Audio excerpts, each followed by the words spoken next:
பக்தி ஒளி நேயர்கள் அனைவருக்கும் வணக்கம். அடுத்ததாக இந்த பதிவுல நாம் பார்க்கக்கூடியது, நிறைய பேர் ஒரு சில சந்தேகங்கள் கேட்டிருந்தாங்க. அதுவும் முக்கியமா குடும்ப பெண்கள் பாத்தீங்கன்னா நிறைய விஷயங்கள் கேட்டிருந்தாங்க. என்ன விஷயம் கேட்டிருந்தாங்கன்னா, குலதெய்வம் அப்படிங்கிறது இப்போ உண்டு. குலதெய்வம்ங்கிறது எல்லாருமே நம்ம வழிபாடு பண்றோம். அதாவது நாங்க கல்யாணம் பண்ற வரைக்கும் எங்க அம்மா அப்பாவுடைய குலதெய்வம் நாங்க குலதெய்வ வழிபாடை நாங்க பண்ணினோம். நாங்க கல்யாணம் பண்ணிட்டு வந்ததுக்கு அப்புறமா வீட்டுக்காரருடைய குலதெய்வம் எதுவோ அதை நாங்க வழிபாடு பண்ணிட்டு வரோம் அப்படின்னு சொல்றாங்க. நாங்க 2 குலதெய்வம் வழிபாடு பண்ணலாமா, 2 குலதெய்வத்தை நாங்க வழிபாடு பண்ணலாமா அப்படின்னு சில பேருக்கு ஒரு கேள்வி இருக்கு. சில பேருக்கு அந்த ஒரு விஷயம் இருக்கு. ஸோ அந்த குலதெய்வம் வழிபாடு பண்ணலாமா, எங்க அம்மா வீட்டு சைடு குலதெய்வம் வழிபாடு பண்ணினா எங்களுக்கு ஏதாவது பாதிப்பு வருமா, எங்களுக்கு எல்லாம் குலதெய்வ வழிபாடு பண்ணலாமா, அந்த மாதிரிலாம் விஷயம். ஒரு விஷயம், தெய்வத்துக்கு நீங்க எந்த அளவுக்கு போய் நீங்க தெய்வத்தை குலதெய்வத்தை நீங்க பிரார்த்தனை பண்றீங்களோ அவ்வளவுக்கு உங்களுக்கு நல்லதுதான் வருமே தவிர கெடுதலான விஷயங்கள் வரவே வராது. முதல் விஷயம் உங்களுக்கு நான் சொல்றேன். திருமணத்தின் போது இப்போ ஒரு ஆண் பெண் ஒரு கல்யாணம் பண்றாங்க, மணமகன் மணமகள்லாம் உட்கார்ந்துருக்காங்க, அம்மா அப்பா சுற்றத்தார்கள் எல்லாருமே இருக்காங்க. ஒரு கல்யாணம் பண்றீங்க, ஒரு கோவிலாக இருக்கட்டும் அல்லது ஒரு மண்டபமா இருக்கட்டும், எடுத்து ஒரு கல்யாணம் பண்றீங்க. அப்படி கல்யாணம் பண்ணும் பொழுது அந்த கல்யாணம் பண்ணி வைக்கக்கூடிய சிவாச்சாரியாரா இருக்கட்டும், கல்யாணம் பண்ணி வைக்கக்கூடிய ஒரு புரோகிதர் அவங்க எல்லாம் இருப்பாங்க இல்லையா, பண்ணும்பொழுது அக்னி வளர்ப்பாங்க. பார்த்திருக்கீங்களா? உங்களுக்கு முன்னாடி ஒரு அக்னி வளர்ப்பாங்க, பார்த்திருப்பீங்க. அக்னி வளர்த்து ஹோமம்லாம் பண்ணுவாங்க. நெல் பொறி போடுற பழக்கம்லாம் உண்டு எல்லாருக்கும், அது எல்லாருக்கும் உண்டு.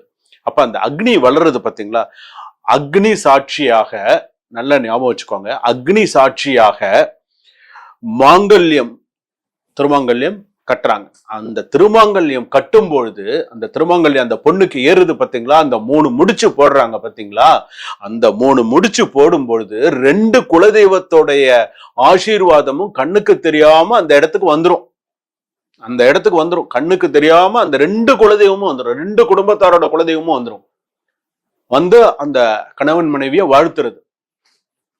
அந்த குடும்பம் நன்னா இருக்கணும், க்ஷேமமா இருக்கணும், நன்னா அமோகமா இருக்கணும் அப்படின்னு சொல்லி. எதனால நம்ம அந்த மாதிரி, பையன் பாத்தீங்கன்னா அப்பா அம்மாவுக்கு பாத பூஜை பண்ணுவான், பொண்ணுக்கு பாத பூஜை பண்ணுவாங்க, இதெல்லாம் சில அந்த கிரியா முறைகள்லாம் இருக்குல்ல, கல்யாணத்துக்குன்னு சில முறைகள்லாம் இருக்குல்ல, அதெல்லாம் பண்ணி அந்த மாங்கல்யம் கட்டுற நேரத்துல அந்த இரு வீட்டார் அந்த குலதெய்வத்துடைய பரிபூரண அருள் அந்த மணமகன் மணமகள் 2 பேருக்குமே இந்த தம்பதிகளுக்கு கிடைக்கிறது.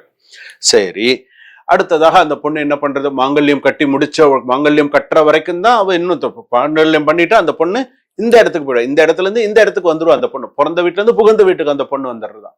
அப்ப அந்த புகுந்த வீட்டுக்கு வந்த உடனே அந்த பொண்ணுக்கு குழந்தை பிறக்கிறது. அந்த முதல் வருஷம் அந்த குழந்தைக்கு என்ன பண்ணுவாங்க, மொட்டை அடிச்சு காது குத்துவாங்க.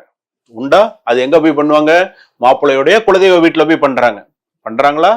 இன்னைக்கும் எங்க குலதெய்வ ஒரு வயசு ஆயிடுத்துன்னு நாள் பார்க்க ஆரம்பிச்சிருவாங்க. பாப்பாக்கு எப்ப முடி மொட்டை அடிக்கலாம், எப்ப காது குத்தலாம், எப்ப என்ன செய்யலாம், எந்த நாள்ல செஞ்சா நல்லது அப்படிங்கறத பாக்குறாங்களா? பார்த்து செய்யறாங்க. செய்யும்போது அப்படி எல்லாம் பண்ணும்பொழுது நம்ம என்ன பண்ணணும், அப்போ முதல் வருஷம் அது முடிஞ்ச உடனே அடுத்ததாக என்ன பண்ணணும், இந்த கணவர் என்ன பண்ணணும், கணவன் மனைவியா சேர்ந்து, மனைவி சில வேண்டுதல் வச்சிருப்பாங்கல்ல, எனக்கு நல்லபடியா கல்யாணம் நடந்து நல்ல குழந்தைகள்லாம் நல்லா இதா இருந்ததுன்னா என்னுடைய குலதெய்வத்தை நான் பாக்குறதுக்கு வரேன்னு சொல்லு. கணவரும் தன்னுடைய மனைவியுடைய குலதெய்வத்தை கோவிலுக்கு போய் பார்த்துட்டு வர்றதுதான் சிறப்பு. எப்போ அந்த கணவன் தன் மனைவியுடைய குலதெய்வ கோயிலுக்கு போலையோ அது சரியா வராது. அப்ப அந்த கணவன் மனைவிக்குள்ள சண்டைகள் அதிகமா இருக்கும், பிரச்சனைகள் அதிகமாக இருக்கும். நான் உங்களை எப்போதுமே போக சொல்லல, எப்போ நீங்க வருஷம் நீங்க போங்க வாங்கலாம் நான் சொல்லல. உங்களுக்கு எப்ப டைம் கிடைக்குதோ மனைவியோடைய குலதெய்வம் கோயிலுக்கும் போயிட்டு வாங்க. போயிட்டு அந்த குலதெய்வ கோயிலுக்கும் போய் குடும்பத்தோட போய் ஒரு அர்ச்சனை பண்ணிட்டு வாங்க. பண்ணிட்டு வர்றதுல தவறே கிடையாது. சில பேர் கணவர் வீட்டுக்கு வந்துட்டா கணவர் வீட்டு குலதெய்வம் தான் பண்ணணும் அப்படின்னு நினைப்பேன். கணவர், உங்களுடைய குடும்பம், உங்களுடைய குழந்தைகள் எல்லாரும் உங்களுடைய நீங்க பிறந்த வீட்டு தெய்வத்தையும் போய் சாமி கும்பிடுங்க. அந்த தெய்வத்துக்கும் வழிபாடு பண்ணுங்க. ஒரு அர்ச்சனை பண்ணிட்டு வாங்க, ஒரு விளக்கேத்துங்க, ஒரு மாவிளக்கேத்துங்க. உங்க குடும்பத்தோட அந்த குலதெய்வத்தையும் பார்த்துட்டு வாங்க. உங்களுக்கு சாஸ்வதம் கணவர் வீட்டு குலதெய்வம் தான், அதுல மாற்றமே கிடையாது.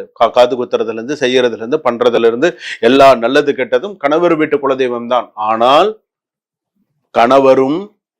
கணவர் சார்ந்த குழந்தைகள், மனைவி எல்லாருமே மனைவி வீட்டு குலதெய்வத்தையும் போய் வணங்க வேண்டும். அப்படி இன்னொரு குலதெய்வத்தை வணங்குறதுனால எந்த விதமான தவறோ தோஷமோ எதுவுமே கிடையாது. தெய்வத்தை வணங்குனா தோஷம் வருமா? முதல்ல அதை சொல்லுங்க. தெய்வத்தை வணங்குனா தோஷம் வந்துருமா? தோஷமே கிடையாது. தோஷம்ங்கிறது குறை, அது குற்றம், அது வேற, அது சப்ஜெக்டே வேற. ஆனா தெய்வத்தை வணங்குனா நமக்கு கஷ்டம் வருமா சொல்லுங்க? அது நம்ம ஒரு தெய்வம்னா என்ன? ஆலயம் தொழுவது சாலவும் நின்று கோயில் இல்லாத ஊர்ல குடி இருக்காதுன்னு சொல்றாங்க. அப்போ நம்ம அந்த தெய்வத்துக்கிட்ட போய் நம்மளுடைய குறைகளை நம்ம சொல்றோம். அம்மா, நான் உன்னை அந்த பொண்ணு வேண்டியிருப்பா இல்லையா, எனக்கு நல்ல குலதெய்வத்துக்கிட்ட வேண்டியிருப்பா இல்லையா, எனக்கு நல்ல கணவர் நல்ல குழந்தைகளா எனக்கு அமைஞ்சது அப்படின்னு சொன்னா என்னுடைய குலதெய்வம் என் கூடயே இருக்கணும் அந்த பொண்ணு வேண்டா இல்லையா?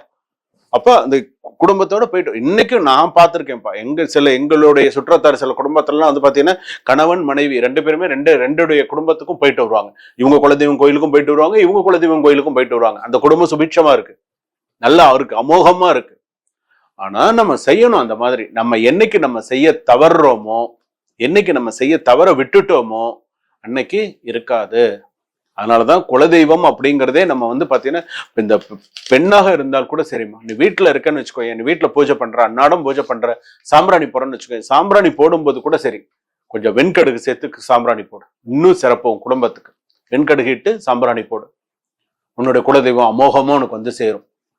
இன்னும் சில பேர் உங்களால அடிக்கடி உங்களால போயிட்டு வர முடியல, கொஞ்சோண்டு புத்து மண்ணு எடுத்துட்டு வாங்க. கொஞ்சோண்டு, ரொம்ப வேண்டாம், சும்மா கொஞ்சமா இந்த ஒரு புத்து மண்ணு எடுத்துட்டு வந்து மஞ்சள் துணியில முடிஞ்சு சந்தனம் குங்குமம் வச்சு உங்க குலதெய்வத்தோட பேரை சொல்லி உங்க பூஜை ரூம்ல தனியா கொஞ்சோண்டு வைங்க. வாசல் எல்லாம் கட்டாதீங்க, வெளியில உள்ள கொண்டு வைங்க. சில பேர் என்ன பண்ணுவோம், குலதெய்வம் புத்து மண் எடுத்துக்கொண்டு வீட்டு வாசல்ல கொண்டு கட்டுவோம்.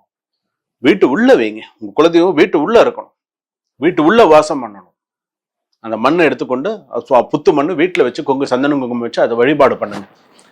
குறை இல்லாம அமோகமா இருப்பீங்க, எந்த குறை இல்லாம. குலதெய்வம் ஆசீர்வாதம் எப்பொழுதுமே இருக்கணும்.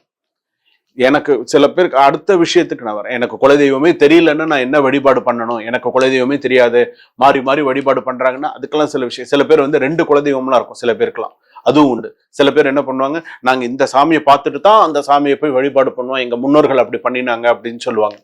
சில பேர் என்ன சொல்லுவாங்க அப்படின்னு கேட்டீங்கன்னா, கொஞ்ச நாள் வரைக்கும் எங்க கோயில்ல இது வழிபாடு, பெருமாள் வழிபாடு பண்ணிட்டு இருந்தாங்க, அப்புறமா அது மாறி இப்ப வந்து வேற வேற இடத்துல அங்க போய் பார்த்தோங்க, அதனால நாங்க இப்ப தெய்வம் மாறி இப்ப வழிபாடு பண்றோங்க அப்படிலாம் சொல்லுவாங்க.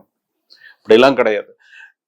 இந்த தெய்வம் தான் அப்படிங்கிறது உங்களுக்கு ஒரு விஷயம் உண்டு. அது நான் ஏற்கனவே ஒரு பதிவுல சொல்லியிருக்கேன். ஒரு குலதெய்வம் நமக்கு தெரிஞ்சுக்கணும்னு இப்ப ரீசெண்டா மலேசியால இருந்து எனக்கு ஒரு நண்பர் ஒரு அம்மா போன் பண்ணியிருந்தாங்க. ஃபோன் பண்ணி இருக்கும்போது அவங்க கிட்ட அவங்க அவங்கள நான் நேரில் கூட பார்த்ததில்ல, நார்மல் வாட்ஸ்அப் காலில் தான் நான் பேசுறேன். நான் பேசும்போது அவங்க என்கிட்ட கேட்குறாங்க, எங்களோட குலதெய்வம் எங்களுக்கு தெரியல சுவாமி, நாங்கள் எப்படி நாங்கள் கண்டுபிடிக்கிறது அப்படின்னு. ஒரே வார்த்தை, அவங்க கணவர் பேர் கேட்டேன், கணவருடைய வீட்டுக்காரர் பேர் கேட்டேன், அவங்க குடும்பத்தில் நடந்த 10 விஷயம் நான் சொன்னேன். 11வது விஷயம் குலதெய்வம் பேர் சொன்ன உடனே ஃபோன் அப்படியே அவங்களுக்கு அப்படியே உடம்பெல்லாம் புல்லரிச்சு போச்சு. அவங்க ஒரு மாதிரி ஆயிட்டாங்க. சாமி எனக்கு உடம்பெல்லாம் புல்ல, நீங்க சொன்ன உடனே என்னமோ பண்ணிடுத்து அப்படின்ட்டாங்க அவங்க. அப்போ இதுதான் அப்படிங்கிறது நம்மளால கண்டுபிடிக்கவும் முடியும். அதனால எந்த ஒரு தெய்வமாக இருந்தாலும் நம்மள தாக்காது, நம்மளுக்கு வந்து கஷ்டப்படுத்தாது. தெய்வம்ங்கிறது நமக்கு பூரணமா அருள் கொடுக்கறதுக்கு பேரு தான் தெய்வம்.